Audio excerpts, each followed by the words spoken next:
Welcome to Alouettes Flightdeck, podcast dedicated to Montreal Alouettes football. I am Tim Capper. You can find me on Twitter at Repact. That's REPPACT. And I'm Cliffy D. You can also find me on Twitter over at Cliffy D. And this episode of the Alouettes Flightdeck podcast is presented by our good friends over at SportBuff, where you can save 10% off your entire order by using the promo code ALSFlightDeck10. Head on over to www.sportbuffshop.com. Use the promo code, get yourself some great merch, and always remember to support local. Have you ever missed a show of the Alouettes Flightdeck? Well, no need to worry. You can head over to our homepage at alouettesflightdeck.ca and check out the entire archive, all 7 plus seasons, because we're in season 8, and check it out there. We're also on Facebook. You can find us at Alouettes Flightdeck Pod, Instagram at Alouettes Flightdeck, YouTube over at Alouettes Flightdeck also. And do not forget, if you head over to our store and grab some merch, you can do so by heading over to teespring.com/stores/AlsFlightDeck, where you can, if you haven't, you still can pick up the best-selling shirt of all time of our store. That's the Cartoon Bird 56 t-shirt. I'm waiting to get a group of us together at Stadium Cliff, and all of us be wearing that shirt, and all of us will be using the hashtag the Birds of Word, buddy. My goodness, that would be a real flock, wouldn't it? Oh yes, it would. A cartoon bird flock, as it were. Yes, sir. So, Cliff, you were teasing it, obviously, on social media, who we were going to have this week on the show. I'm curious to know if anybody who gets the reference. I'm curious to know if our guest this week got the reference, if he would happen to see it, because it is such an iconic movie. But we do have a very special guest this week. First time on the podcast. Who do we have, Cliff? Up and coming rising star. Yeah, none other than Le Big Mac, Austin Mack. So we will get to that conversation a little bit later on in the show, but hope you guys stay tuned. So, have you dried out? Because that was interesting July 1st. You know, not the best way to celebrate our first ever Canada Day hosting at home. But, yeah. So how long did it take you to dry out? I mean, did your significant other have to hang you over a chair so you would dry out in the sun? Or did you get the hair dryer or air conditioning? You know, what did you do to get all dried out? Oh my gosh, I kind of felt like you just had to throw everything in the dryer, but or just wring everything out. That's usually a pretty good way to. My gosh, it was the weather gods were not kind to the city of Montreal, to Percival Molson Stadium, or to either football team this past Saturday, as we were hit with a deluge of inclement weather, and it was tough, but. I mean, I'm very thankful that where we sit, we have that overhang. So, I mean, by and large, we were dry. But, I mean, once you get into the stadium and once you get out of the stadium, that's when you just get hit and you're just, soaked head from toe. Yeah, I mean, I don't think any of us expected that game to be delayed an hour and 42 minutes. But I guess on the plus side, you know, this wasn't a repeat of the Saskatchewan game, you know, a few years back. The infamous asterisk game, I think, at least you and I call it. The game kicked off. It didn't seem that there were going to be any rules of sort of where it wasn't going to be kicking off. So, but we did learn some things, though. We did learn some things. Don't stay in the main concourse downstairs. Because yes, sure, you get to be very, very close with your fellow fan, but it's just too damn hot. And there really isn't anywhere to stand. You did the best. No. You did the best thing. Head upstairs to the upper, because we're on that side of the stadium. But head upstairs to the upper deck concourse. It was perfect. Yeah, just a little bit more breathing room, figuratively and literally, because it was more open air. So yeah. Down in the lower concourse, you're basically packed like sardines. And truthfully, like, why would you keep letting people in? That's the other thing too. Is that it's a delay and a league mandated delay. Like, you could have just told people, like, don't go in yet, because really, I mean, wasn't really a whole lot of place to take shelter. And as I said, you're basically squished in there along those concourses, which unfortunately are not the same as what they are out at IG Field in Winnipeg or even Mosaic Stadium in Saskatchewan. Like those are some immense concourses. In Montreal, unfortunately, yeah, it's just you're trying to fit like 15,000 people in a space that's probably meant for 5,000, if that. Mm-hmm. No, not ideal. So yeah, going upstairs to the other concourse, at least it's a little more open air and a little more breathing room. So yeah, it was ultimately the better decision. You brought it up, and I'm just curious to know your thought. After reaching out to a local fellow media member, I was able to find out that it was just over 15,000 that was announced by and obviously that wasn't there wasn't 15,000 butts in the stands, obviously because it was because of what the weather ended up being. But in your opinion, for the 15,000 people that showed up, or that were going to be there, do you think that the weather played a factor in there not being more, or do you think it was a sort of I don't want to say a letdown, just the difference between the opener and OLP and this game being on Canada Day and having to deal with the weather?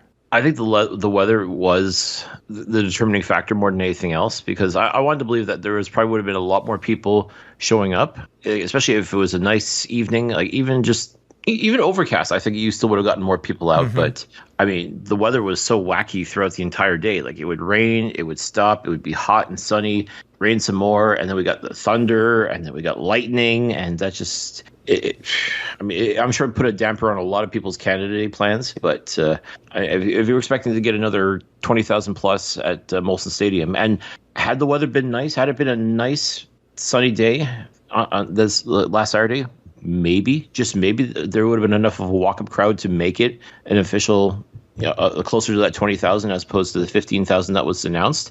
But weather sometimes does play a factor. As they say, you can plan a pretty picnic, but you can't predict the weather. Yeah, exactly. A few other gripes for me, when it came to the game, or basically what it was at the stadium. When we were downstairs originally on the concourse, we had the TVs that were there. That was basically a mirror image of what it was on the scoreboard. On the video boards. So we were able to see if it wasn't showing up on social media, we were able to see what the delay was going to be. I think it was moved a couple of times. I actually nailed it, by the way. As you know, they were talking about 7:10, 7:15, 7. It's like, you saw, and I showed you when we were there, is that we looked at the radar at the time. There was no way they were going to kick off anywhere close to 8 o'clock. So I was pretty spot on with them kicking off, just shy of 9 p.m. But the thing that kind of irked me was, yes, that's there. And, we moved upstairs. There were no screens, so you couldn't see them.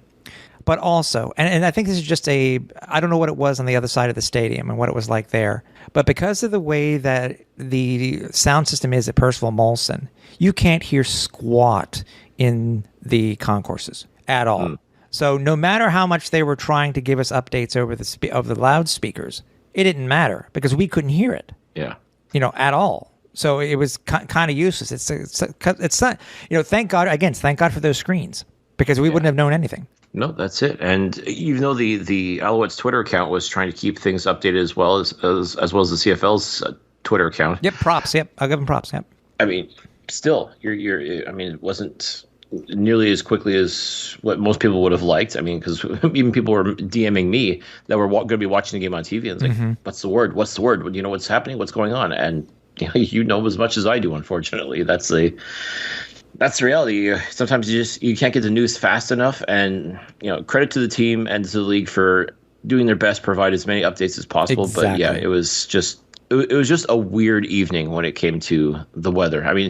It was kind of a bit unprecedented in the sense that the game hadn't started yet. So a lot of people even asked, like, are they even going to bother playing the game? Like, can they cancel the game? Like, well, technically, no, you can't cancel the game because you haven't played the game. They haven't started it, exactly. Yeah, they could have pushed it to Sunday, but I have a sneaking suspicion, and it's funny. Even the Alouettes, again, props to the Alouettes brass by saying yes, we are going to play. And I think that was around 8:15ish where they actually stated that. So it's kind of quashed the rumors that seem to have been circling, because I too was asked, were they going to play the game? I've been hearing, it's going to be canceled, props to the Alouettes for quashing that immediately to say that, yes, we are going to play this game no matter what. So, yeah.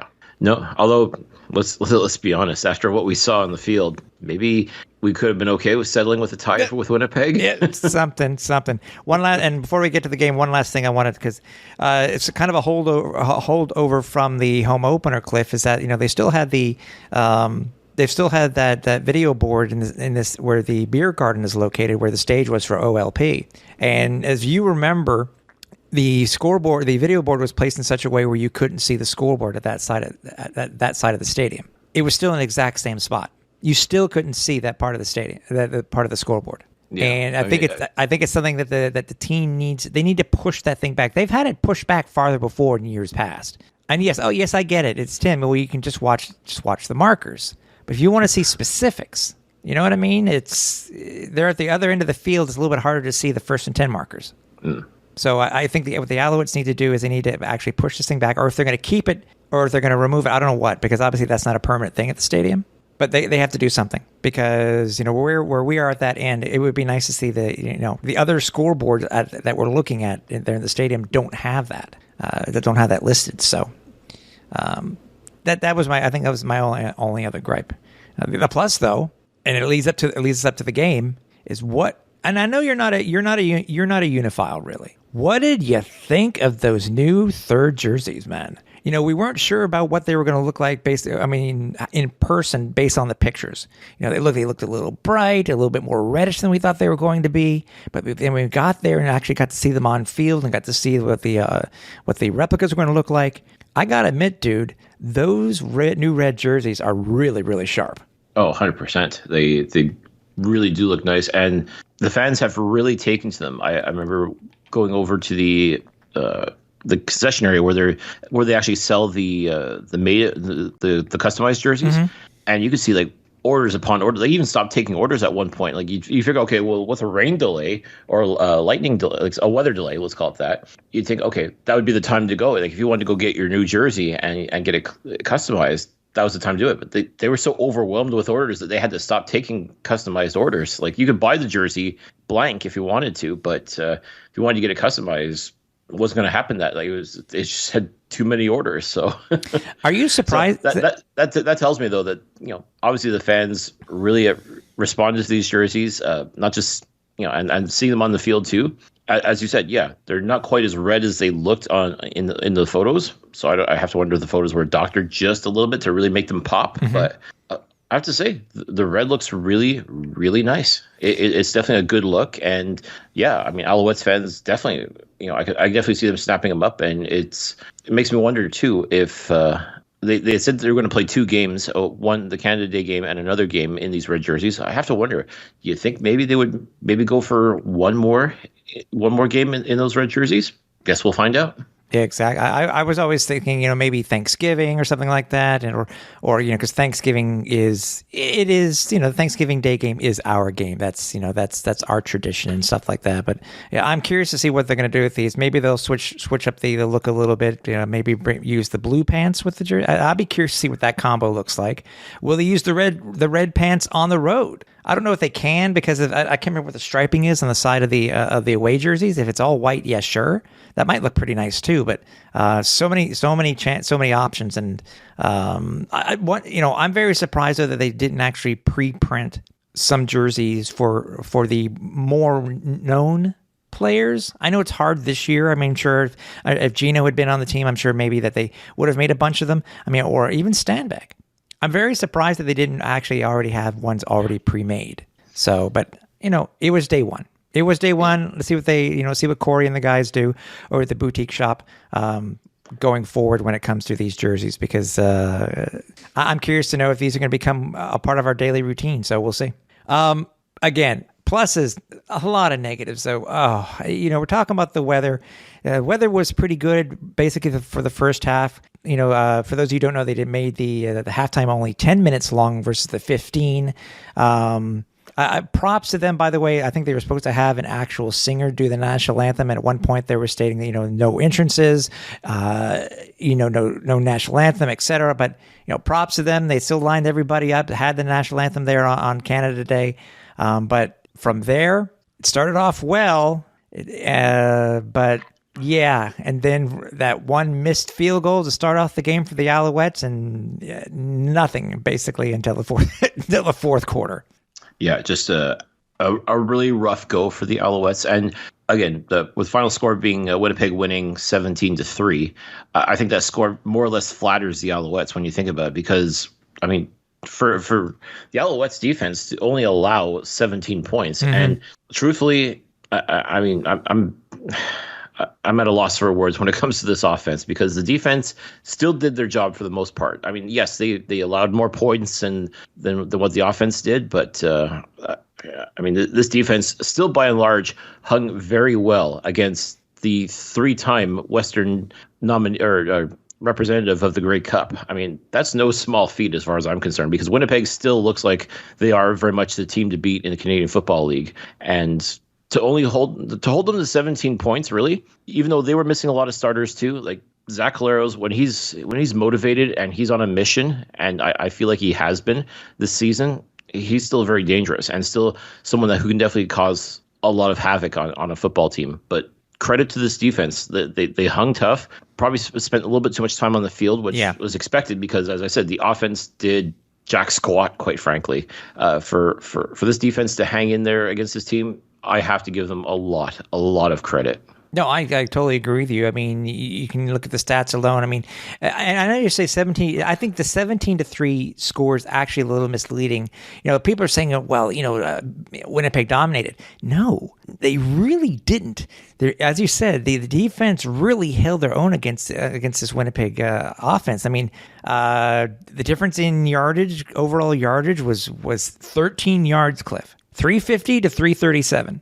They held their own, but the problem is the Owls had chances to score, and they either squandered them, missed field goals, or way too many fumbles in the second half. But I think one of the main things that really turned the game on its head was basically that 14-point swing. I think the Alouettes had a great drive. I think it was the catch to KJG, if I'm not mistaken. And then Zach throws Cody throws his very first interception of the year with us inside the 20. And then Winnipeg scores. So it was basically a 14-point swing right there. And there's your difference. Really. Yeah, and that was the thing. It's just Montreal had plenty of opportunities to score, to make plays happen. And when they made plays happen, they were outstanding. I mean, you talk about that incredible, I think it was a 69-yard bomb to KJG. Absolutely outstanding, and just got everybody excited. And finally, it's like, okay, they finally got it figured out. They're going to do something here. And almost immediately, Cody Fajardo throws into, it looked like triple coverage, actually. Like, there's nothing but white jerseys being thrown. So I have to ask, what the heck was he looking at? He missed the read. There were two defenders there, at least from what I saw. And I don't know if it was the receiver that ran the wrong route, or they're supposed to come back to the ball. But either way, it was just, it wasn't there. It almost felt like it felt like he underthrew the ball too. Like, yeah, just the way. Agree. Yeah. It just kind of just ducked down at the worst possible time and just right into the arms of Brandon Alexander, who took it back 62 yards. So all that great yardage that they got on that absolute dime from Cody to Keon Julian Grant, almost all of that yardage right back. Mm-hmm. Yeah, I know. It just really wasn't going well. As I said, we had a couple nice passes and stuff like that. KJ, 69 yards for KJJ. That was his longest. Also, that gorgeous one to Austin Mack too. It was a frustrating day, to say the least. I mean, Cody, 17-27, 270 yards, one interception.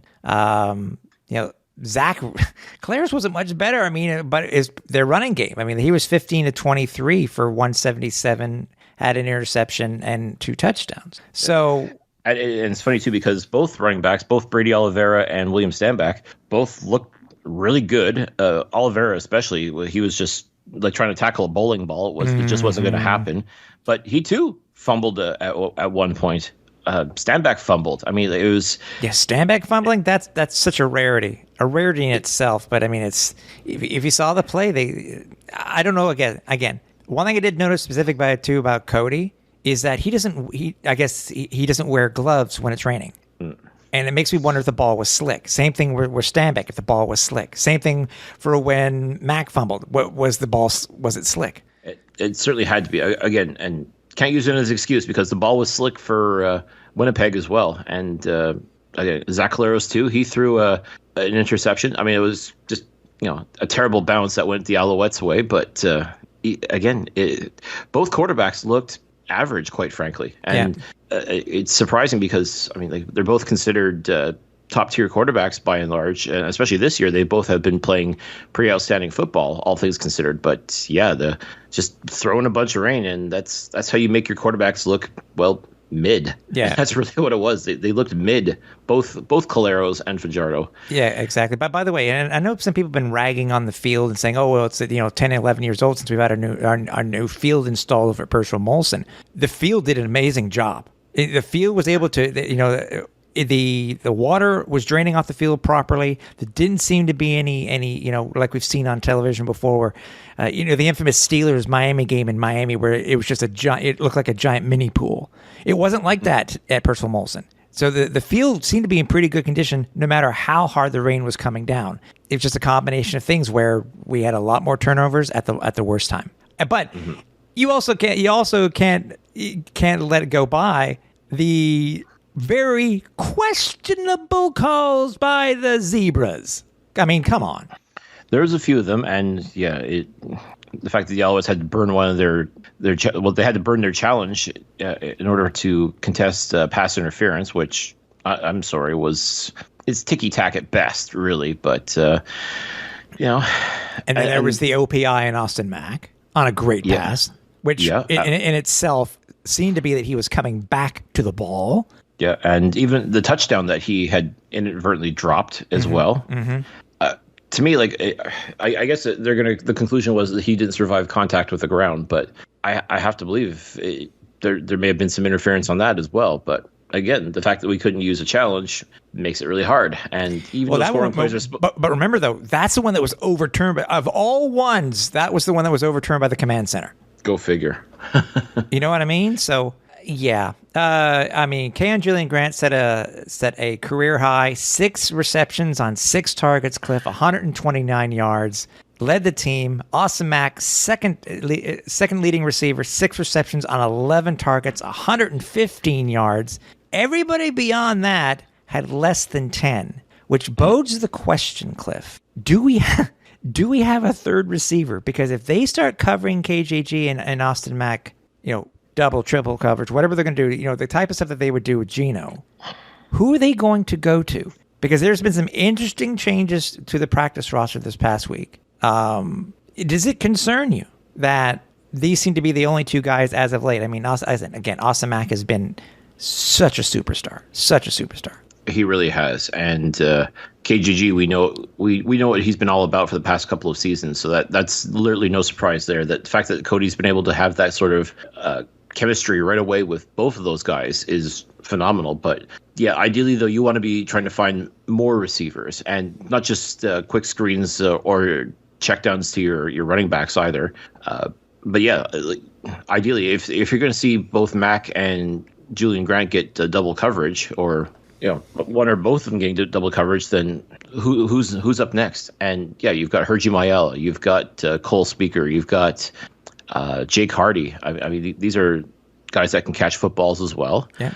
Having Fletch back was great, by the way. Walter Fletcher back in the backfield, having him, that was, what was frustrating is that, Cody was the second leading rusher on the team this week. Stanback, he did look good, but I mean, most of it seemed to be in the second half. I mean, he only had 42 yards. He did average 5.3 yards a carry. Walter was in there too, but yeah, man, it seemed to be our strength in the past when it came to, especially we remember the game? It was I think it was a Thanksgiving Day game, and Stanback went off. I think it was versus Edmonton, and went off.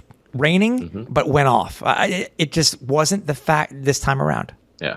And also, too, Cody Fajardo, I mean, yeah, it's very telling when your quarterback is the second leading rusher on the team. That shouldn't be. That tells me that he's not getting protection. The pocket is once again collapsing around him. And I joked last year when he was with the Rough Riders that Fajardo must be a Latin word for run for your effing life, because that's exactly what he was doing last year.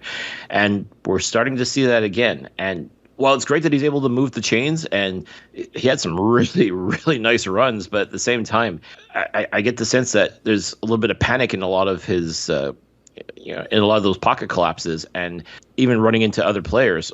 And you're not going to get that far. And there was a lot of times too where Winnipeg was just able to double, triple team and just get to him immediately and snuffing out any possibility of moving the ball forward. And once again, where's the O-line? What's going on? I've been touting that if that was the real reason why Cody Fajardo and Jason Moss didn't look good last year in Saskatchewan, it was because of the fact that their O-line, quite frankly, sucked. And I said, okay, just coming here to Montreal, they're going to be productive simply based on the fact that O-line in Montreal is 10 times better than anything they had out in Saskatchewan. But this year, they have been, quite frankly, proving me wrong, because I'm just not seeing that kind of protection. I'm not seeing, they are helping him for the most part, but there's way too many times where everything just falls apart around Fajardo and he's getting sacked and sacked and sacked. I think he's now up to 15 sacks. I think it's the second most in the CFL so far. Yeah. I mean, getting an average of 5 sacks per game is not a good look at all. No, and I think, week one, Stanback said, they were on him because he didn't miss a lot of his reads. I just don't know what it was. Cody was annoyed, he was rushed, he was pushed, he was sacked. Again, it's, it just, he's able to get out of the pocket and make something happen. But again, we can't have Cody being sacked this many times this year, and God forbid he gets hurt. They got to do something. But but it also didn't help too, dude. Is that going into the game, we had a very bad week when it came to practice for the defense, because we were missing 2 of our top 2 guys in the backfield, and I think it really did show. Trying to bring somebody, I understand it's usually the next guy up that you need to be able to adjust and whatnot. But it just seemed, again, even though the Owls gave up 17 points, it was very obvious. Look at the rushing yards, and look how the touchdowns were scored. It really would have helped if we had these guys in the backfield. But I mean, again, it's a game-to-game thing, which I get. Mm-hmm. It would have been nice. You're not wrong, but at the same time, it still is worth noting that this essentially, what do you call it, B-level defense still managed to hold down Winnipeg to 17 points. I mean, but people were expecting Winnipeg to come in pissed off at the fact that they got embarrassed by the BC Lions the week before and expected to take it out on the Alouettes. And yeah, they looked good for the most part, but I mean, quite frankly, Winnipeg should have been able to score more than 17 points on this defense, and they couldn't. So that tells me right there that despite the fact that a lot of the starters were missing from the defense, and still you got guys that are kind of still learning their way in the Canadian Football League, to be able to hold Winnipeg, who I as I said, is one of the top tier teams in this league, to a mere 17 points is still something that's nothing short of phenomenal. To me, that's a win in a way. I mean, it doesn't show up in the standings or anything like that. And I guarantee they'll say, well, no, it's not a win. But trust me, to be able to hold a team like Winnipeg to 17 points is very, very impressive. Oh, no, I agree. But obviously things need to improve, especially with them heading out west this week and going to BC. Obviously, we know that there are some issues currently on the BC side of the offense, especially with how, with what Vernon Adams did this past week versus Toronto, and just the interceptions galore. And obviously the Alouettes, history going out to BC. That some changes will have to be made, obviously, but so far through practice, from what we've seen, we got 2 of the 4 people back that were on the one game. But we'll preview that in a couple of minutes here. But last thoughts before we get to our interview, because we got a good one, obviously, with up and coming superstar, little Big Mac, Austin Mack. Any last thoughts? Oh. Yeah, definitely looking forward to talking to Austin Mack. He has really shown up and shown out this year so far. Again, only 3 games in, he's already looking like a seasoned veteran. And again, this guy has lived up to the hype.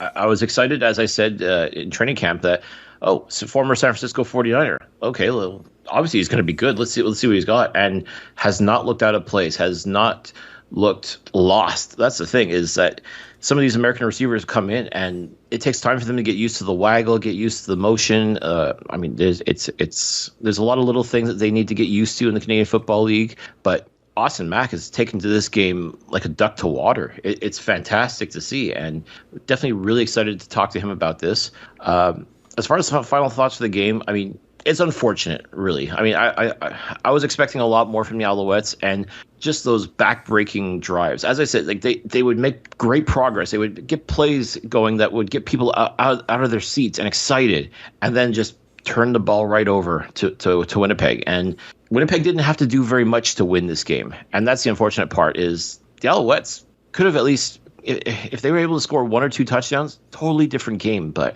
it just felt like they took every lucky break they had and broke it in half. And that's the frustrating part. Like, thankfully, at least they weren't shut out. That would be the ultimate embarrassment, I think, to be shut out at home. Mm-hmm.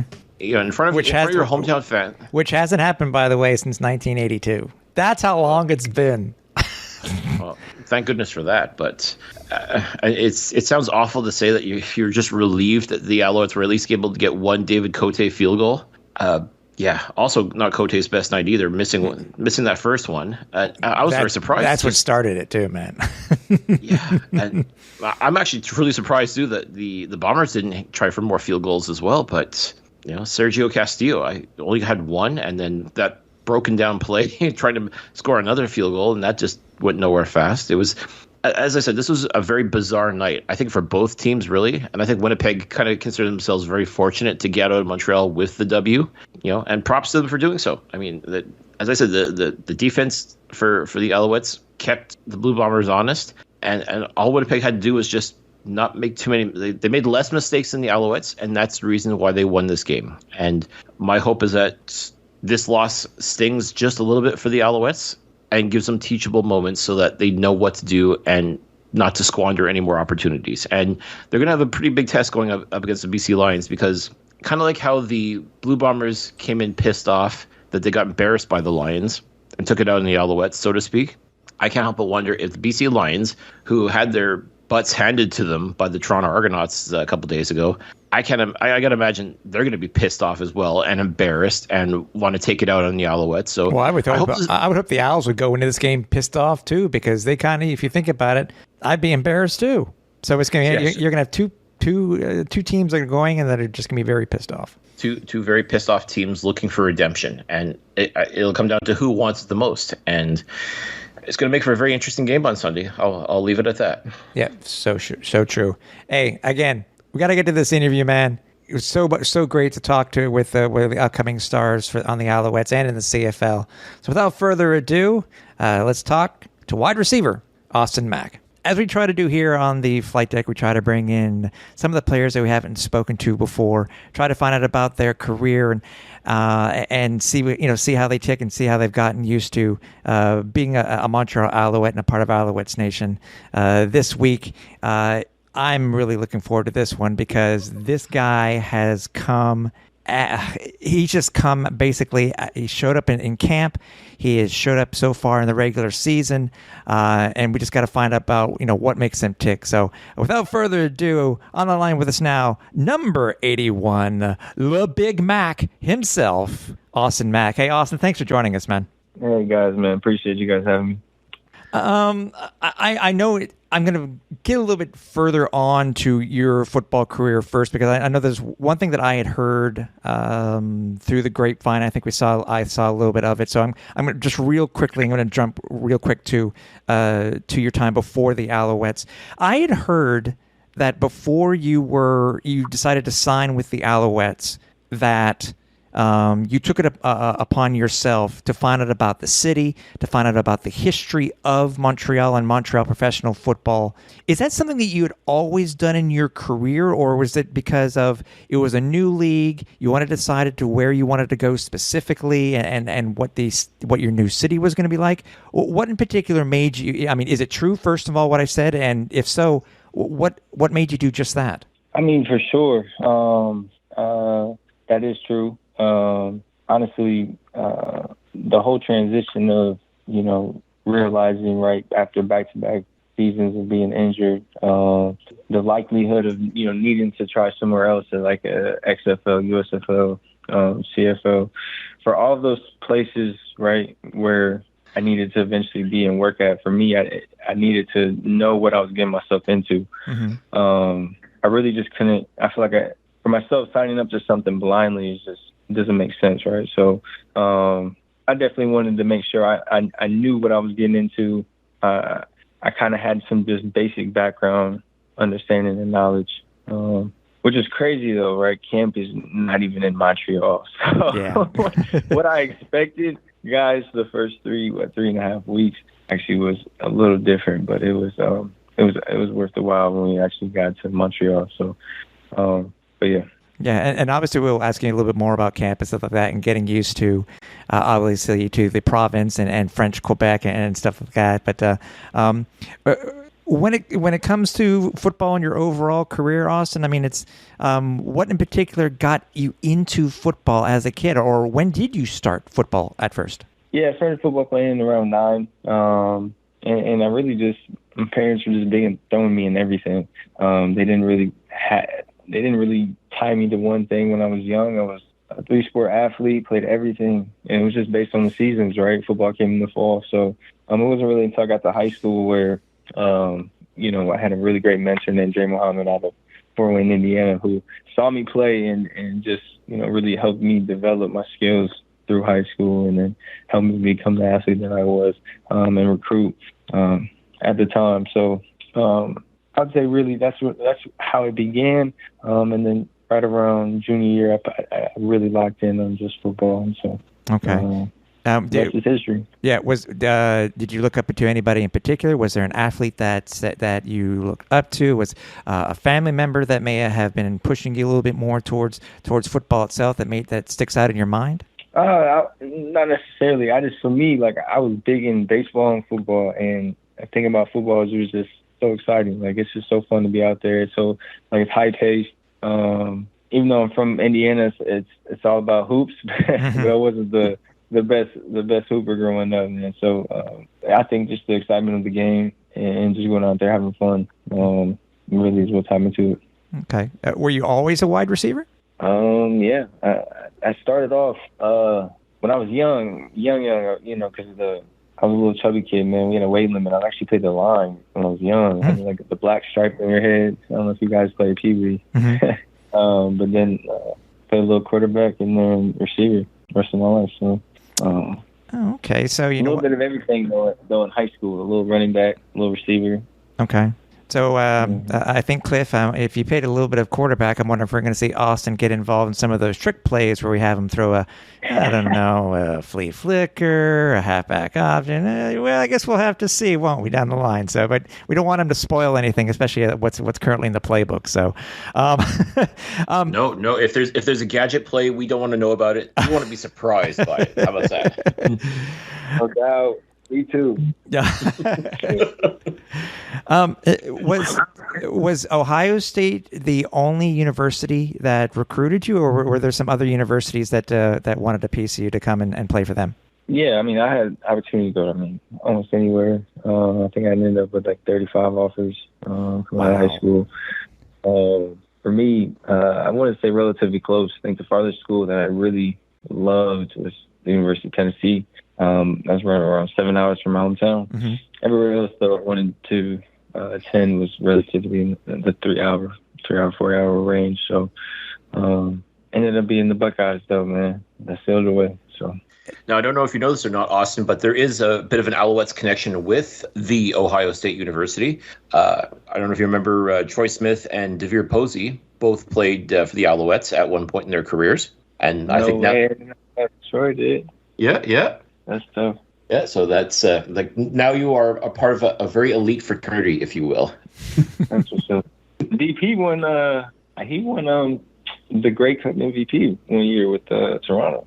That's right. He did it in 2017, and he was telling us all about being part of the shoe. So now I want to hear from you.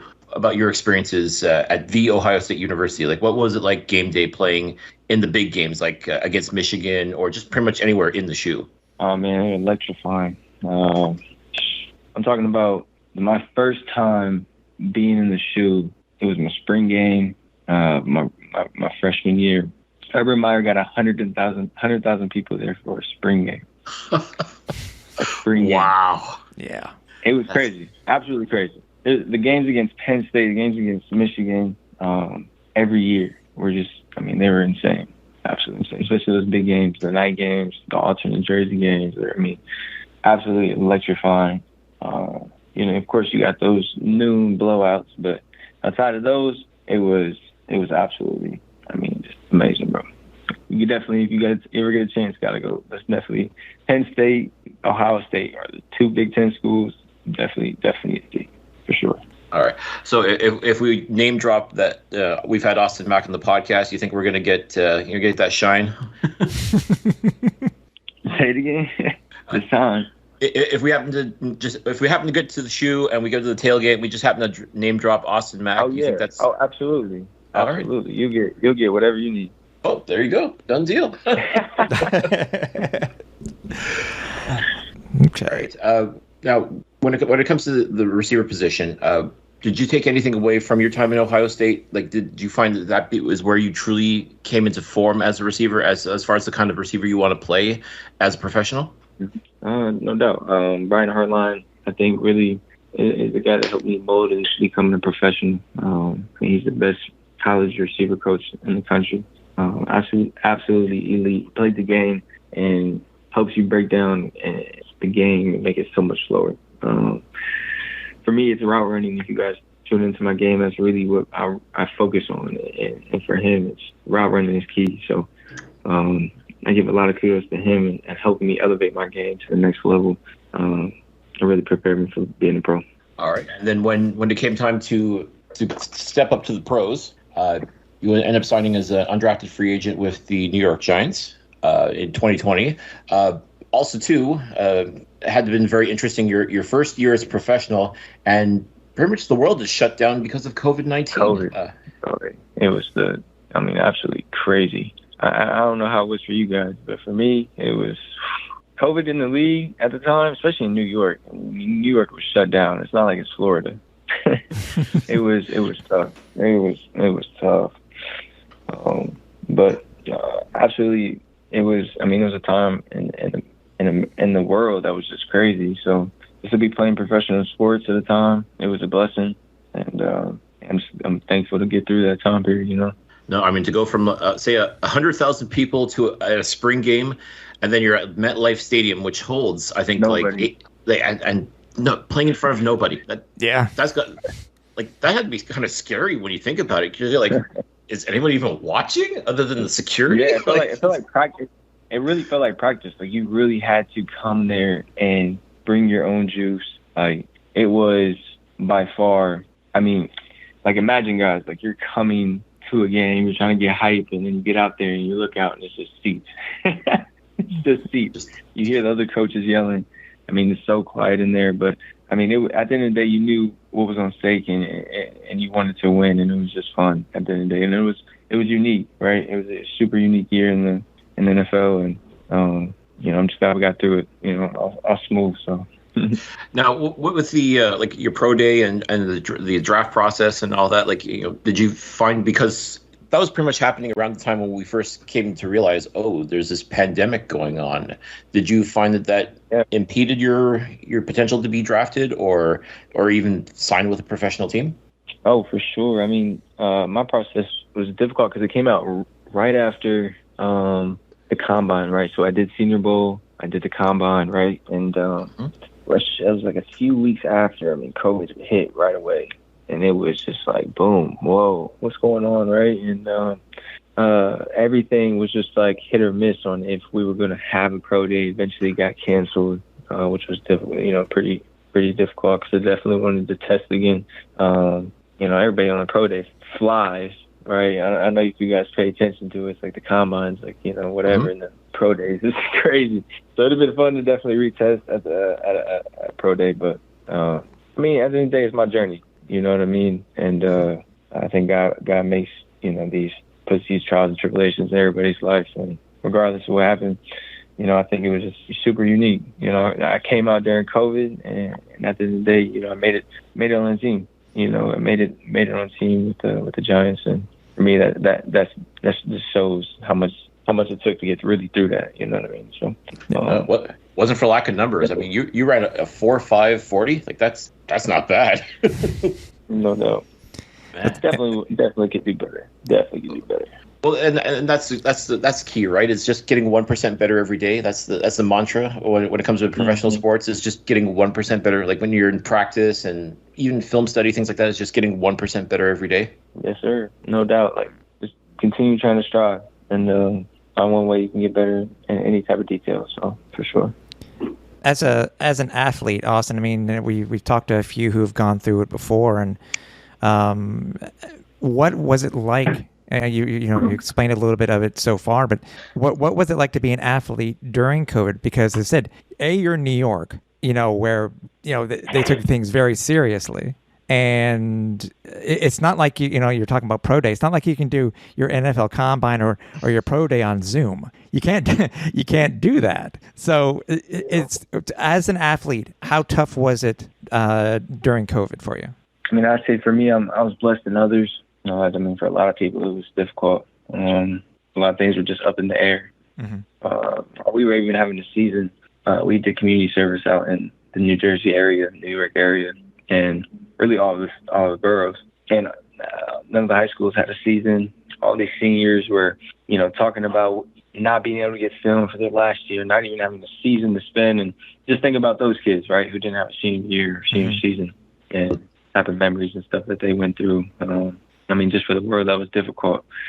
I mean, I think for me, I was blessed to even be able to play football during that time. I think the hardest part was we had to test an hour before we walked into the building because it takes so long for the test to go through. So like every day you're, in the building by 7, right? So you're in there 5:30, 6 a.m. testing, trying to make sure you get your test done and be able to walk into the building, start your day. So that was definitely probably the hardest part. Always wearing the mask, always having to do restrictions. And the craziest thing was if you ever had a COVID violation in that season, guess how much the fine was if you broke one of those regulations? Oh boy, I remember being pretty high, but what was the actual number? It was like 15,500 something, like 4 or 5, like right around that range. It was crazy.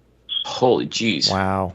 Yeah, I mean, you were not gonna just slip up and not have your mask on. Like it was super strict, right? So I mean, we had an indoor that we never used because we set it up as separated rooms for meetings and everything. We never able to go inside to the building. We had to basically meet outside. So it was crazy. It was a crazy time for sure in New York. Did you did you ever get used to the nasal swab testing ever? Oh no! Oh my god! No, the brain tickler. Yeah, brain tickler. I mean, you just were immune to it at some point. Mm-hmm. I had so many tests. It's crazy. Wow. Oh man. Well, I'm saying, I mean, like okay, we're watching at home. I mean, we couldn't go to the games. We couldn't participate. I mean, hell, even up here, like the CFL had canceled the 2020 season, which really sucked because, like, let's not forget Montreal had an amazing 2019 season, trending upwards and trending in all the right ways, and then just like that, no season. And then I'm not saying that. It didn't really stop things completely, but man, you felt the impact of it, and just at least we were able to watch NFL games and NCAA games on TV. But still, like nothing beats that live crowd participation. And again, I imagine for you guys, as I said, playing in an empty stadium is just like, yeah, you're playing football, but to who? To nobody. I mean, technically. Yeah, and that's not. And I'm sure, as you saw too, I'm sure because you were watching games, after the fact too, Austin, is that when we saw it on TV, we were all being fed crowd noise. You guys weren't getting that, were you? Yeah. No, they had it in some stadiums. Yeah, they had it in some stadiums. But there was actually like Baltimore allowed a couple thousand. So did Washington. There was a few that had like the think 25% full limit, right? It was weird. But yeah, I didn't hear too much of it. You know, it was like not during plays. It was like after. But definitely TV. I never even got to see TV copies. Like, okay. I never get to see TV copies. So I couldn't even relate as much as I want to. Yeah, for sure. Cliff? All right, well, let's continue on your NFL journey. I know it wasn't a long one, but you definitely made a couple stops. You were with the Tennessee Titans for a week, and then yeah, man, stint. Man, what a stint! I mean, did it even give you a hat? when you signed with the team for a week, is it like, okay, you were a member, but just as quickly. But thankfully, the San Francisco 49ers came calling and brought you into the fold, which I'm very happy about as a 49ers fan. And that's actually how I got to know you, at least, or hearing about you anyway. So do you want to expand upon your time with the Niners just a little bit? Oh, yeah, man. It was a good time. I mean, a great organization. Got to experience what it's like to go to the NFC Championship. I mean, which is crazy. Being around some of the pros, my locker mate was Trent Williams. I mean, so just, having the experience of, like, talking to guys like him, Debo, Kittle, I mean, just really cool guys, really good guys, pros, really. And really just unfortunate, man. So I definitely would have loved to have not got hurt and definitely had some more time there, but, God's plan at the end of the day. I always kind of laugh because there's a Twitter account called Niners Nation, and it's basically a news site for all things San Francisco 49ers. And one of their running themes is so-and-so was our future. Like, for example, and it would also pertain to a lot of CFL, but players that went and played in the CFL. So at one point, Corey Sheets, who played for the Saskatchewan Roughriders, Corey Sheets was supposed to be the future for the 49ers, and that didn't pan out. McLeod Bethel Thompson, who played for the Argos last year, same idea. Niner legend, but didn't quite pan out. And now we've got you. Now, once again, Austin, you are part of a very elite group. You don't believe, but trust me, you are part of a very elite group as the next. Like, Austin Mack was our future in San Francisco, but now you get to be the future here in Montreal, man. And I'm excited. I'm definitely excited for that. No doubt, man. Me too. And I promise that's the end of my my 49er fandom. I'm tapping that out right now because, like I said, I could talk hours upon hours with you about all things Niners. I can imagine, man. In the interest of our listeners who are here for the Alouette stuff, we are now going to segue into your time here in Montreal. Yes. Had you first when you first?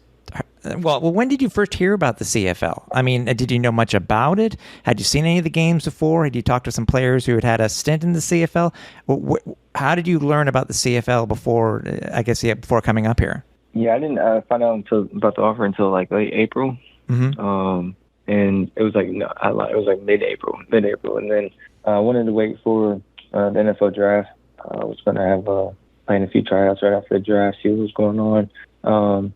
And my agent was kind of just like, hey, what do you think about the CFL? And I'm like, I don't really know too much about it. Like, what's up? Told me the Montreal Alouettes sent over an offer, really interested. You should take a look. And I'm like, all right. I pulled up some highlights, and I see these guys running to the line of scrimmage. And I'm like, what? Like, I have no idea what's going on. Like, I'm watching these they're going crazy. And, like, the ball's flying around everywhere. People are moshing. People going, like, this looks crazy. Like, what's going on? And it was just so funny the first time I pulled it up. But then, when you dive into more, you get to see the fun of the game here in Canada. And, when I finally got to get up here and learn it, it's not as complex as it looks. And when you never actually got to take a look at a game. So I say that was how I really got up here. Okay. Did you? I mean, obviously we've had you for a couple of weeks now. Obviously you're on the active roster. I still have to ask. Have you really gotten used to the waggle? I mean, there's some really good guys. Like, there's some people that are really good at it. So I wouldn't say I'm a pro at it yet. I'd say I'm pretty good at it though, for sure. Okay. And I'd just say check the tape. Check the tape. Now, as you mentioned before at the beginning of the interview, you didn't come to Montreal first. You may have flown into Montreal, but you but you ended up over in Trois-Rivières for training camp. I'm sure that was how much of a culture shock was it for you? Because I don't know if you'd ever been to Montreal or if you'd been or ever been to Quebec before, but how much of a culture shock was it for you? I mean, I haven't traveled too much. The only other time I traveled was to Costa Rica. So I took Spanish 5 in high school. I was pretty decent in Spanish. And, I feel like I could get down, in basic conversations. Man, I come up here and I'm like, I have no idea what's going on. Immediately needed to download Google Translate and get French. And I sat in immigration, guys. I mean, we sat in immigration for 4.5 hours, 5 hours, waiting to get our work permits. The immediate start to the trip was crazy, right? We get out to Trois-Rivières the next day after that first long day, and they have us and they have us off site, I think, for a reason. And I think the CFL is pretty traditionally like this, where camps are off site and it's pretty tough. 2-a-days, in America, 2-a-days isn't a thing. I haven't done 2-a-days since high school. So but that's a staple here. So, little things like that is, it's crazy. So they have us offsite in Trois-Rivières, Three Rivers. And we're in these dorms that have no AC and it's like a cot, that I'm sleeping on. And I'm like, whoa, it's like a 5x5 little cubicle, right? I'm talking about summer dorms back in college. And it was I was like, whoa, this is crazy. I had to make the stop to Walmart. First time I'm going to Walmart trying to shop, and it's all French. I mean, crazy. But at the same time, that's when I started to really get an appreciation for where I was at. Because at the end of the day, I'm traveling. I'm getting to be in a whole different country and having just a different appreciation. You guys are Montreal's so close to America, but they're so different at the same time. And it's just crazy. So for these Walmart excursions, is that when you start to make friends with your francophone teammates and just ask them to come along as a translator? Yeah, no, I kid you not, guys. I get the Google Translate and I flip it over if I need to scan a word. All right, type it in all the way. It's that bad, but for the most part, you can kind of I can get by now in any grocery. The subway was difficult at first, but we're good now. So. No, and that's part of the adventure, right? No doubt. It's cool, and everything's cool. Well, I have to at least ask, Austin, now that you've done it at camp, what was the first French word that you learned and that you will remember forever? Bonjour. Come on, man. That's an easy one. That's an easy one. What's one of the words that you learned at Walmart? That stands out. What product was it? What that now will stick with you forever? That's a good question. Poulet chicken. Chicken. Right? Okay. Yeah. Poulet. Yeah. Poulet. Yeah. Poulet. Yep. That's right. Poulet. That's right. Yep. You got it, man. You got it. Okay, that's good. Now, obviously, being in Trois-Rivières, it's a different experience. As you said, 2-a-days. Your first time playing the CFL game. Tell us about your experience, man, because Cliff and I were there at camp for a couple of days at the very beginning stuff, so we try to get a gauge on our new players, and this is one of the years where the Alouettes really had more turnover and more new wide receivers in camp in a long, long time. Tell us about your experience going through your first ever CFL camp. I mean, first thing I'll say is it was a grind for sure. Days were long. Practices 4 hours. There were 2-a-day. Singles were about 3 hours and 2.5. About 2.5. And then filled with meetings. I mean, long days. But biggest thing for me going in was get the game down, get in the rhythm. Learn the playbook, feel comfortable with not having to think too much and just getting to play fast, right? So for me, man, it was.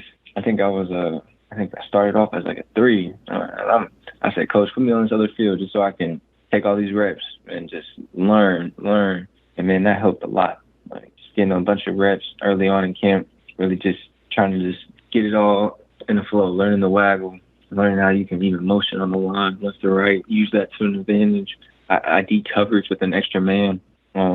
Are you the type are you the type of player who likes to run the plays over and over again, or are you the type of player who can learn directly from the playbook itself, or is it a combination of both? Well, I definitely, yeah. See, like you can learn like the playbook easily, but it's different going out there, hearing somebody say it to you, and then you go and apply that to a field. You know what I'm saying? Mm-hmm. Like you would take that picture that's in your head and apply it. Or instead of you reading the play, have somebody read that out, and then you hear that whole play and process it. Like the different variations of having to process a play is definitely complicated. So like I'd have to mix it up all the time. You know what I mean? For me, it's just getting on the field and just mentally walking through it and seeing it, because I'm a visual learner for sure. And, and the more I do it, the more reps I get, like the more confidence I get in everything I do for sure. Do new playbooks, because you've had obviously a couple in your career, do new playbooks overwhelm you, or do you just go at it as if it's just another thing that you have to learn? Yeah, I mean there's new plays, new installs every week. There's every year. Even when I was at Ohio State, there's a new something every year. There's always at the same concepts. People just call it different names. And that's everywhere, right? Everybody has all hitches. Everybody has slant flat. Right, that's just universal football. So when I was able to just slow it down and see the ball for ball and just be able to play ball again and not think too much, that's when it really started to click for me. Mm-hmm. Okay. At what point did the Canadian game kind of slow down enough for you so that you feel like, okay, I've got this? Like, did it take like through preseason, or has it still not happened yet for you? I mean, do you think I got the game down yet? What you think through 3 games? Well, listen, I mean, your resume is a small one so far in the Canadian Football League, but my goodness, I think you've taken to this game extremely well. I think Cliff game one stats kind of tell the story right away. I mean, I'm trying to remember, and I still can't get the stats, man. And if I do, I promise you, I'll get them to you. But I'm still trying to find out where you rank when it comes to first game, CFL. You know, I'm just curious to know where you rank, because your numbers for game 1 were just outstanding. And I think if nobody knew who Austin Mack was, they know now. Obviously, through 3 games, look where you are. So no doubt, and the sky's the limit, you know. So it's like there's still a lot of work to be done. Like it's a long season. My goal is for sure is to play all 18. So you know, if I can do this for 18 games, that's going to be a little bit better platter to be able to decide for sure. But I feel pretty good. I definitely want to continue to grow and just be, you know, that consistent player for the Owls, man, helping us football games. Yeah, and remember, you don't want to play 18. You want to play at least 20 or 21 to get, you know, we won't talk about it now, but you know what I mean. Oh, absolutely. Now, speaking of that first game against the Ottawa Red Blacks, you got kind of your Instagram kind of blew up a little bit with, or at least the CFL's Instagram blew up with a picture of you rocking a T-shirt featuring your offensive coordinator, Anthony Calvillo. How did that come about? What's the story behind that? Oh yeah, and I'm gonna have some more too. I was supposed to have it for this last game, but you know, nice little delay. Just, you know, wanted to ruin that. But what's crazy is when I actually got to learn who AC really was, and I think it was like my second day in camp. And you know, you're seeing everybody for the first time. Like, yeah, day one you saw the medical people, but day, you know, 2 you really seen all the coaches and stuff. And my receiver coach goes, you know, AC's like the Tom Brady of the CFL. I was like, what? He was like, yeah, like he's like the GOAT of the CFL. And I'm like this guy, like he's so humble. Like you would never have thought, like for real. And I would go and look him up, and I'm just like, no, this is awesome. Like, can't watch his highlights. I'm like, this dude was killer. Like, this man was going crazy. Like watching what he was doing back in the day, and immediately, like, I'm a big graphic tee guy, and shout out to Dreamathon, man. My guy Bruce Thompson makes the best tees out there, and I was like, bro, I need to put together an AC tee. Like, we got to for week 1. Got to Anderson, Montreal. We just got to come out with some AC energy. Feel me? So put together the tee and just rocked it for pregame. Definitely want to have some more though down the road. So look out for sure. Can't wait. Can't wait. That's awesome. Yeah. And I could just imagine Anthony's look, like the look on his face when he saw that. He must have been thrilled to see that. Yeah, he was appreciative. He laughed a little bit. He told me his wife loved it too, and I even gave him a T-shirt too to take home. So it was dope. It was dope. That's cool. Sure. Oh, that's awesome. Listen. Now we got to get you to rock a Alouettes Flightdeck shirt, man. So we'll have to hook that up and make that happen for you. Oh yeah, just ship it all right over. I got you. All right. Cool. There you go. All right, we can make that happen. All right. I said so. First through 3 games, you have your first, 20,000 people at Percival Molson Stadium for the opener. I mean, I don't know what you were expecting. I know, pro guys go through their whole routine. They certain things that they want to do pregame or things that they notice or they don't. I mean, what was your reaction seeing, being able to open up your CFL career in Montreal in front of 20,000 plus fans? I mean, yes, it's not the horseshoe, but what were your reactions to the crowd here in Montreal? We got the horns though, the horns and then the bells. That makes the 20,000 like about 30, 35. Mm-hmm. I'm just playing, but no, it was an awesome atmosphere. For me, man, I prepared no indifferent for playing in front of nobody, in front of 100,000. Man, just go out there, block out the noise, and execute. So it was definitely fun to take it in during some moments, especially when I get to watch our the best defense in the league do their thing. And that's good. And they even came out last week, man. They were out there, especially in the first half, man. They were out there for sure. So. Even with the delay. So I want to ask 20,000. Yeah, but yeah. They was out there, though. Yeah, I want to ask you about that. Obviously, the fans, as us, the fans and supporters, were under the stands, because they wouldn't allow us into the stands because of the lightning delay and the weather that was happening. What's it like for you guys in the locker room? I mean, I've heard stories, I've seen news reports and stuff on what you guys had to go through. I mean, you guys are basically just sitting there waiting for the league to tell you that you can go and play, right? Yeah, for the most part, we were just sitting there waiting, trying to hear a word. There was a lot of speculation, no definitive answers really, and so right around, I want to say like 7:10ish, we got word that we were going to get a 30-minute warm up, and they were going to try and start the game around 9. Fast forward to about 7:55, they ended up saying like, hey, like check that, you guys got 5 minutes, get dressed, we're about to go out here, warm up, and here it is. I think it was like 8:05 warm up, or it was 8:10, and then we ended up starting like right around 8:40 or 8:50 or something like that. So, I mean, they did a great job.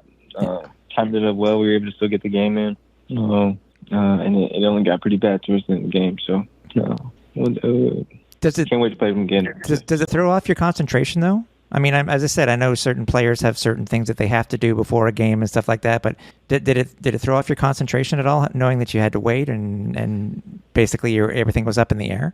I don't want to say so. I feel like I came ready to play. Which you did, for sure. Yeah, I feel like I came ready to play. Regardless, that's the thing, right? We were in Three Rivers. We've been through some stuff. We've been through the mud, and that's what I love about this team, man. Like, we no matter the circumstance, right? Or we out there, right? I mean, I think it was the 3rd day of camp. Coach had us out there in some sleet rain, and it was like 20 degrees Fahrenheit. It was tough, right? I mean, we've been worse. We've been worse, and I think we're just built different. So like, regardless of what was going to happen, we were good. So I wasn't worried. Yeah. Have you ever played in anything that crazy before, weather-wise? I mean, obviously you played in New York, where I'm sure it can get cold and stuff like that. But will this be one of the times where it stands out the most? No, it was just raining. Yeah. A little thunderstorms. I've had a few delays before, but nothing before where they delayed the start of the game. I've had a few halftime delays. Mm-hmm. Halftime delays are tough, right? Because you've already started going. Let's say it gets delayed an hour. Ibuprofen done wore off. You got stiff now, right? Now you gotta go play another half.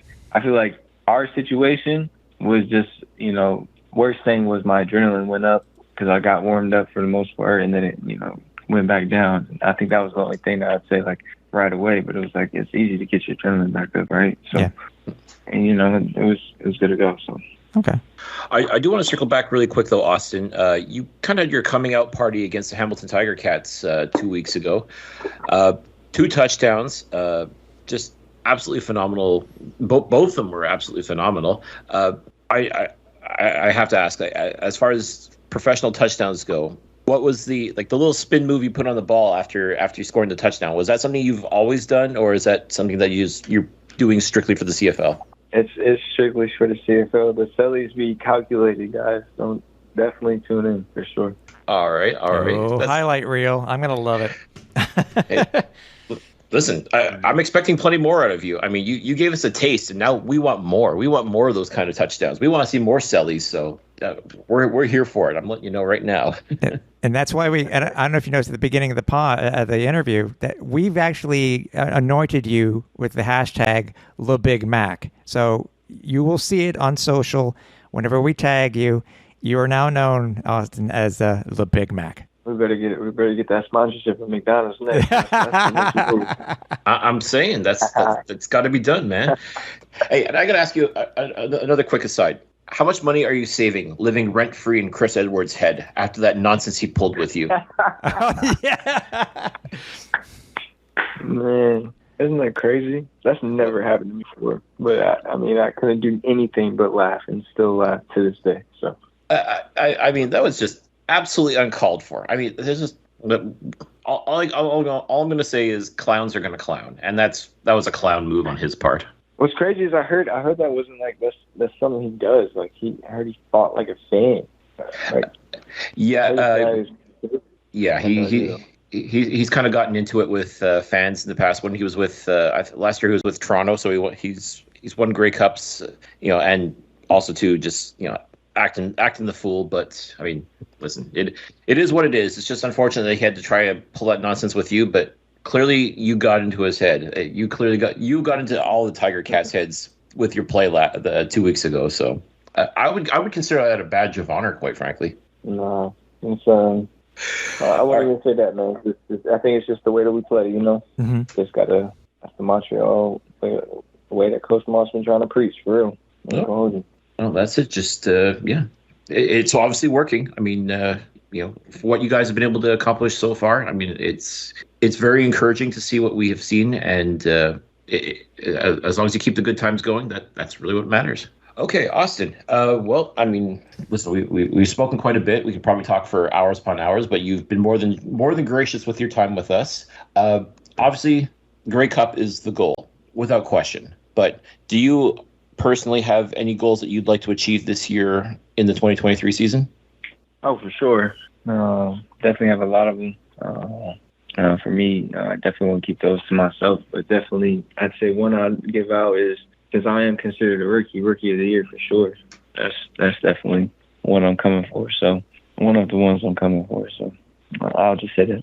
Well, listen, I mean, the way you've been playing, I mean, it really won't be. It's just a matter of time before you become an actual household name in Canada, which again it's just going to look good on you when you go back home, as far as I'm concerned. So the chance for you to become that superstar that we had expected in San Francisco, their loss, as far as I'm concerned, is the Alouettes' gain. So I'm very excited to see what happens. I'm very excited to see how this season turns out for you. And man, listen, just keep balling out, my man. That's all we can ask from you. That's all Alouettes Nation can ask from you. And we're extremely excited to know that number 81 is in the house each and every day. No doubt, my man. I appreciate that, man. Appreciate the love. Appreciate you guys having me. All right.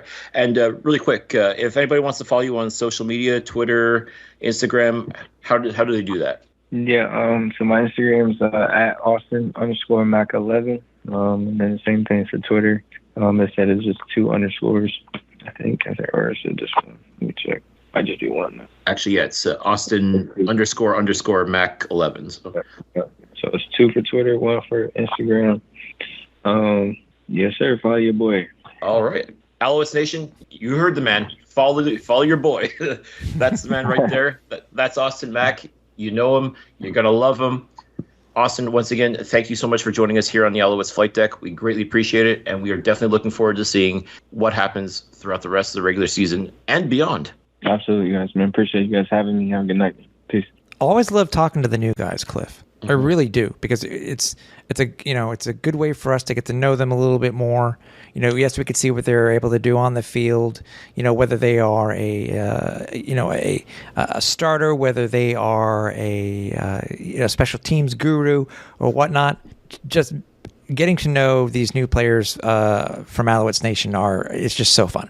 Oh, 100%. And Austin's just a good dude, a baller on the field, and you can tell that he's someone who's really embracing the Montreal aspect of the Montreal Alouettes. I mean, not just diving into the history of the team and learning about, guys from back in the day, including his offensive coordinator, Anthony Calvillo, and realizing, oh man, like we've got the GOAT here, and he's my offensive coordinator. That's amazing. So for him to embrace that and embrace the history of the Alouettes, and pretty much jumping in full force with two feet, absolutely outstanding. So we're definitely appreciative of Austin coming on to the flight deck, joining us, and man, we're excited to see where he goes this year, and just able to take this team to another level. And that Austin Mack is going to be a big part of it in 2023. Yeah, for sure. BC Montreal. Now, mind you, just as a quick aside, only day one as we were taping this for the Alouettes have only had one practice, and Stanback was limited. Deon Ruffin was limited. Deontay was one of the ones on the one game last week. Ciante Evans so far has not played. He was a DNP so far. Pierre-Olivier Lestage was back at full, and so was Avery Williams. We'll see what happens. We got a couple more practices to go. I'm hoping to be at the practice on Friday, which is being held over at the Big O Annex Field. So they're not practicing this week over at Percival Molson because it's not a home game. But still, dude, I mean, the Alouettes are going to a place where they've lost 17 of their last 20 games. It's hard, I know you've brought it up before, talking about how, and people have said too, is that, heading out west, you lose 3 hours. It's this, that, the other. It's not all Western teams are as bad coming east, but I mean, I don't know. It's the Owls got to do something, and I guess it's something you brought up to me in our pregame chat. Is that this is the very first time in the post-COVID era that the Alouettes are traveling out to BC. Yeah, last time they played out in BC Place was in 2019, and yes, unfortunately, the Alouettes lost. And it's kind of funny because that year the Alouettes, they were on one. Like it was the rebirth, if you will, of Alouettes football. Like they were finally getting their act together. They were playing outstanding football. Unfortunately, I seem to recall Vernon Adams was supposed to be the quarterback for the Alouettes that game, but got himself suspended after playing Winnipeg. There seems to be a theme here. Play the Blue Bombers at Percival Molson, and then go out to Vancouver the next week. History is repeating itself, man. And I hope one thing changes, though, in the sense that in 2019, the Alouettes won a thriller against the Blue Bombers at home, and then went out and nearly won against the BC Lions. But unfortunately, Vernon Adams didn't play, and the Alouettes they came close, but just couldn't quite get over that hump and get the W. But Vernon Adams will be a part of this game, but not for the Alouettes. That's true. Now he's the starting quarterback for the BC Lions. Mm-hmm. So it's going to be an interesting bit of history repeating itself in so many different ways. But again, we'll see what happens. I mean, that BC curse, I don't believe in curses, just to let you know, but it's just, there's so many reasons why the Alouettes just rarely win out in BC Place. But I want to believe that this team this year is just that much different, where you just never know. Like, this could be the year where they go back to BC for the first time in 4 years and they win the game. Mm-hmm. That could very well happen. And you got two teams that are playing against each other that were both embarrassed, quite frankly, by their opponents last week, and are back to having to prove themselves again to everybody. And it's going to make for an interesting match for sure. You have to believe Vernon Adams. One, he's playing his former team, who I believe he doesn't have any ill will towards, but at the same time, he's got to be upset at his less than stellar performance against the Toronto Argonauts, and much like the Winnipeg Blue Bombers were supposedly going to take things out on the Alouettes, I think the BC Lions is going to want to do the same thing. But let's not forget, Tim, the Alouettes, too, have to have been embarrassed by their less than stellar performance against the Blue Bombers. So they're going into this match, too, with a bit of a chip on their shoulder as well. So it's going to make for a very spirited affair, I think. I think this could be sneakily one of the really good games of this week. So I'm really intrigued to see what happens on Sunday. Yeah, and best thing too is that it will be the Alouettes' first Sunday night. This new schedule. It'll be their first Sunday night football game, the first Sunday game in BC since 2013. They may be the underdogs again, but dude, I mean, again, people need to look at the practice reports. Let's see who's going to be back. I'm sure they'll make the adjustments. They will.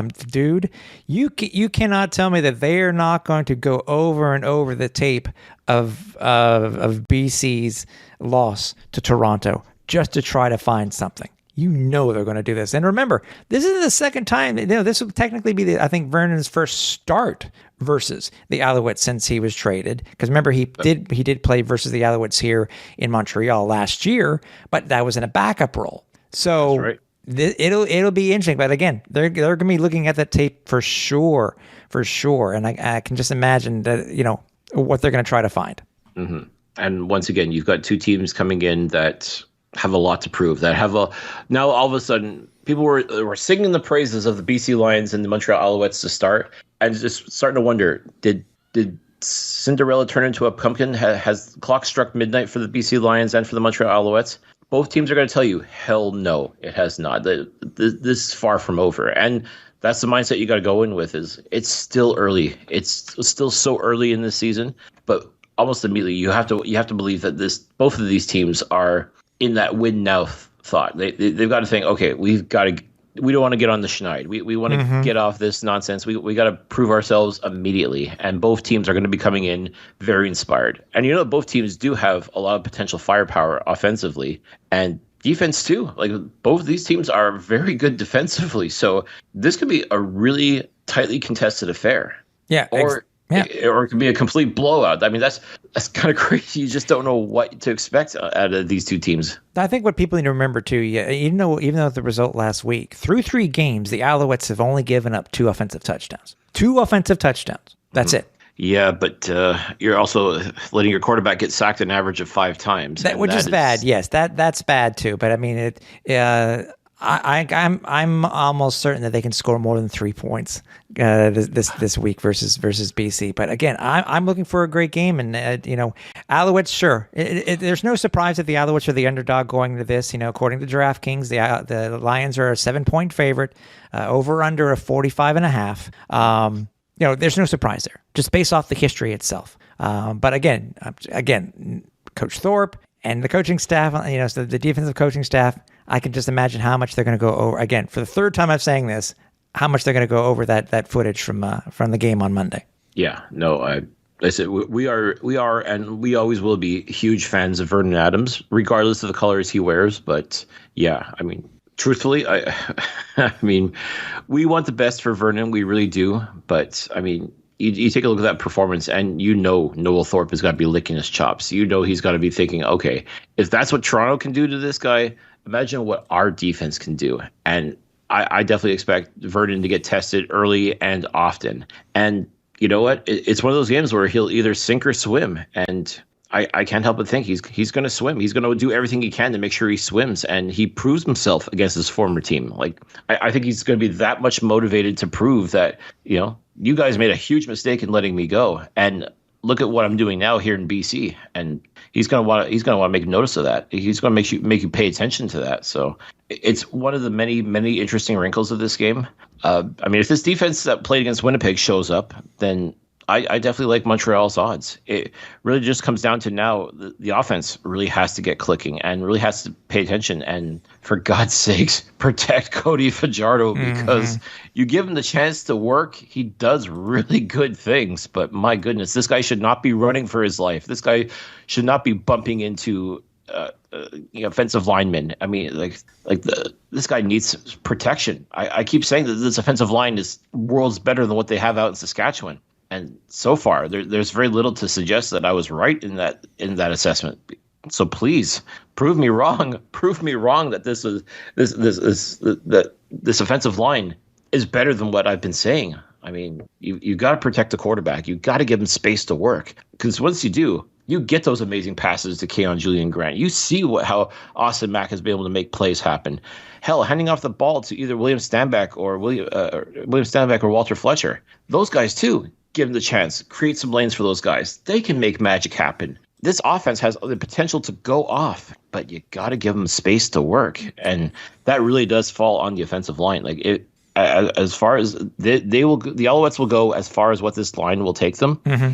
And at this point, like, just put points on the board, more than 3 if you can. That'd be really nice. It would be nice. You truly have to put points on the board, especially against a high-power offense like what the BC Lions has. And you know the defense is going to be stingy as well. So every point is going to have to be earned. But you've got to put points on the board, full stop. Yeah, I agree with you. It's gonna be a good game. Again, the game will be Sunday night, the last game of the week. You know, I know they're not really promoting it as Sunday Night Football. I really wish they would. I think the CFL's kind of dropped the ball on this one. They could have made it their newest big thing, like they do for, in the 100-yard game. Or even the fact that they promote Thursday Night Football the way they do. I mean, you could just as easily put some of that energy into Sunday Night Football. Yeah, exactly. And you know what? People are tuning in. People are tuning into the Alouettes and wanting to see them. I mean, have you noticed that CBS Sports Network, I think, has carried every Alouettes game so far? So far, I don't know what happened with last week's game. What did CBS Sports Network put before they kicked off the game last week? Were you able to speak with anybody in the States who were watching the game? Because I'm curious to know what they've done for last week. I'm not sure, to be honest with you. I didn't actually, but just the idea, the thought that CBS Sports Network is carrying the Alouettes. Like I kind of joke, our buddy Reed over at the Markcast has dubbed the BC Lions America's CFL team, but I mean the Alouettes have played every one of their games on CBS Sports Network, so maybe the Alouettes are starting to become America's CFL team. I don't know. They're certainly getting a lot of viewers. They're certainly getting a lot of people. They're getting a lot of eyes on the product. So exactly. Yeah, no, I do. I know what you're saying, man. Obviously, we wish the best for the Alouettes this week. Don't want them to look ahead to the game versus the undefeated Toronto Argonauts for the next home game next week. Do look at our socials. We will launch the contest, what we normally do for the contest for the SportBuff flight crew seats. We're going to try to launch that early this week, so you'll have time to decide if you're going to go to the game on Friday, because it is an earlier game. But again, stay tuned for that on our socials, and hope to happy to have Austin Mack on this week. We'll see what we have next week. But I mean, if you want to chime in and suggest who we should have, let us know. You can contact me at tim.capper@alouettesflightdeck.ca. You can contact Cliff at cliffyd.pine at alouettesflightdeck.ca. We're curious to know what you guys want to hear, and who you guys want us to talk with, or what you want us to talk about. Always great to hear from the fans. Yeah, and also too, if you're listening on YouTube, make sure you subscribe, leave comments below as well. Let us know what we're doing right, what we're doing wrong, and absolutely reach out to us on social media, whether it's via Twitter, Facebook, Instagram. Let us know what we're doing right, and let us know what we're doing wrong, if anything. So, it's all about you, the fans. We've said it before, and we'll say it again. We do this show for you guys. So if you like what we're doing, tell a friend, tell a coworker, tell everybody. And if you don't like what we're doing, then tell us. Exactly. So we'll see you guys next week as we talk about the what happens in this week's game versus the BC Lions, and to preview the upcoming game versus the undefeated Toronto Argonauts. So for everybody here at the Alouettes Flight Deck, for Cliffy D, I'm Tim Capper. We're on Final Approach.